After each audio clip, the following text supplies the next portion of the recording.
What's up, everybody? Working on some Blender today, learning how to animate in Blender. So this will be actually how I learned to animate in Blender. My brother was kind enough to send me a model that he made using Blender. And I do have an end goal in mind for animating. There's an inspiration. I don't want to give it out because somebody who's been doing it longer than me might get to it first. But it will be cool when it's all finished. So you can see I have my model and it's already rigged up with an armature, and I've already done a very simple animation, just a wave animation with a little bit of body reaction for the mass displacement. It's not perfect, but I basically waved my arm and tried to model that. But with Blender, it's very easy to make the animations because they have the IKs, the inverse kinematics. So if we stop this animation, go to pose mode, you can see I have this bone here that I have named RIK.L. So basically what this does, and again I'm assuming that you can make an armature and rig up bones to a mesh. This is more about the animating part. But some very simple fundamental review. Over here on the right you have the properties panel. Here I have selected the bone panel, so the bone that I have selected is armik.l. Here's all the information about the location, the rotation, and the scale. All the different properties of this particular bone. This will be the properties of the whole armature. So stuff like X-ray allows us to see it through the mesh. And I haven't renamed it, it's just called armature. But yeah, properties panel. This is the scene panel. This is basically an outline of everything that's in the scene. The camera, you can see I've made this, it's going to be a bow staff, but the armature and the mesh. And these are just all the different parts of the armature, all the different bones. But anyway, let's get to the animation. So I have this armik.l set up as a constraint on this bone with a chain length of 2. So you select this bone. I can see I've already selected my bone constraint as inverse kinematics. The bone that I want it to be controlled by is armik.l, this bone here. So then the pole target is this bone here, which would be for the elbow. So if I move this, if I move it along the y-axis, you can see the elbow always tries to point at this bone, which I have not renamed. But so why Blender is so cool for animating is this. So once you have your armature all rigged up and you have your weights the way you want them, it seems to move pretty naturally. There's no, again, it's not perfect. They could probably use some weight painting, but it moves fairly well. So we start at keyframe 0, And I would just select all of the bones by using the A key. Then we press I, and we're going to choose location, rotation, and scale of all of the bones in the armature as a reference point to start with in the first frame. So we're going to lock in the location, rotation, and scale of all the bones. And then basically all we really have to do, we want to mark the next keyframe at 6. So I estimated it about a second and a half for bringing the arm up to the head and then out. A very simple wave. So I broke that up basically into quartets or different in-between actions from beginning to end. And all we have to do is move this IK bone, the arm IK.L, to some in-between position from here to here. So we bring it up, and then we mark, all we have to do is mark the location of this IK bone.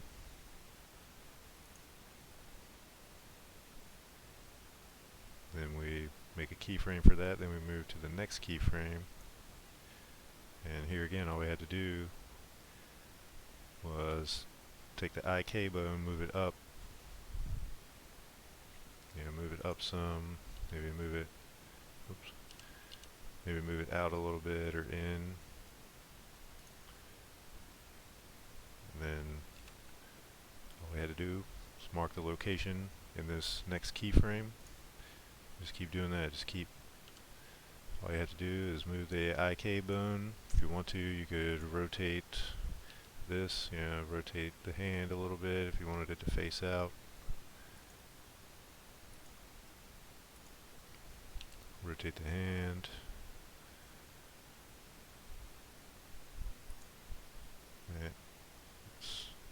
If you do any rotation like that, you want to make sure that you have these bones selected when you make your keyframe and lock everything.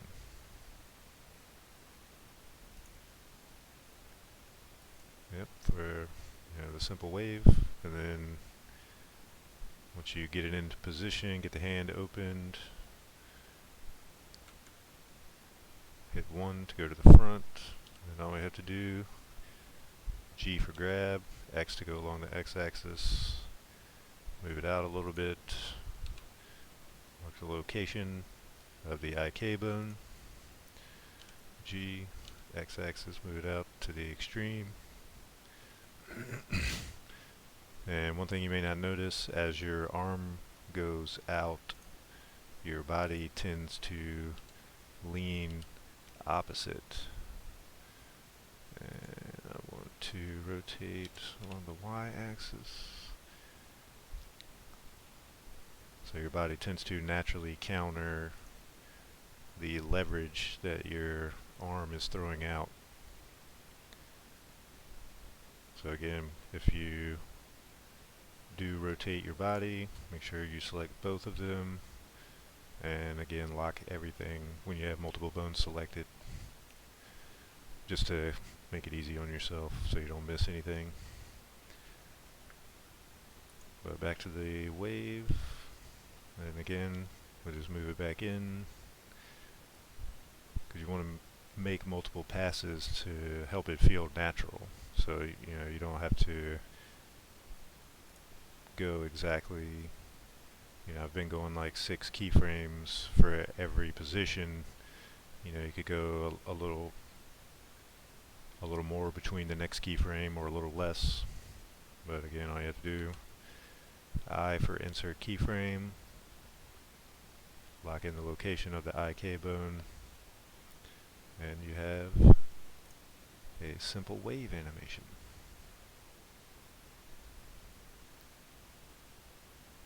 The next one, it will be, I'll have him turning around, and doing like a come hither wave.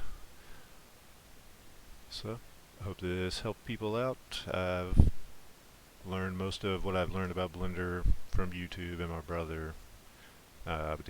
There's not really like any animation tutorial that's gonna show me how to make the animation that I want to make. So you learn the basics of using the program, and then you find little tricks like this by playing with it. So that's what I want to focus on these videos. Basically, like I said, I'm learning it, so I'm recording how I learned how to animate in Blender.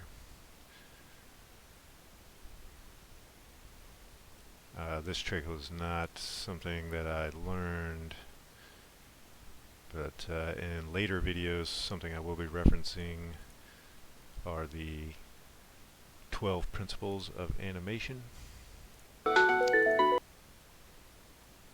You can check that out. There's a very good video on YouTube that lists 12 principles of animation as put forth by two well-known animators. And you can use that in your Blender animation. So that's basically what we did. We had a starting point. We came to some in-between point. And we're essentially using pose-to-pose animation. So that's one pose. We have our start pose. This will be our second pose. Our third pose would be all the way in. And then our next pose would be out. Maybe in between if we wanted to slow it down. So slowing it down brings me to the next thing. You can make as many of these tabs as you want by clicking on this little triple line diagonal in the corner. So you can see now I have two keyframe editor windows, and you can just drag it back on top. This one I have made into a dope sheet. So the dope sheet gives you your keyframes, and these little bubbles are the properties that you have locked in. So like this dot gives me the properties of these bones. So all of these bones have moved, but all I've done is move the IK bone around, and maybe did a little bit of rotation in one or two keyframes. So you can, in order to smooth things out, like I could select this and slide it out. Basically take all of these and slide them farther apart, and it might make it look a little weird, but it should smooth out the animation, making it a little bit slower. Yeah. You see, I didn't do it to all of them, so now it's kind of weird. But that's it for this one. We'll get, like I said, we'll get him turning around and doing like a come into my office kind of wave.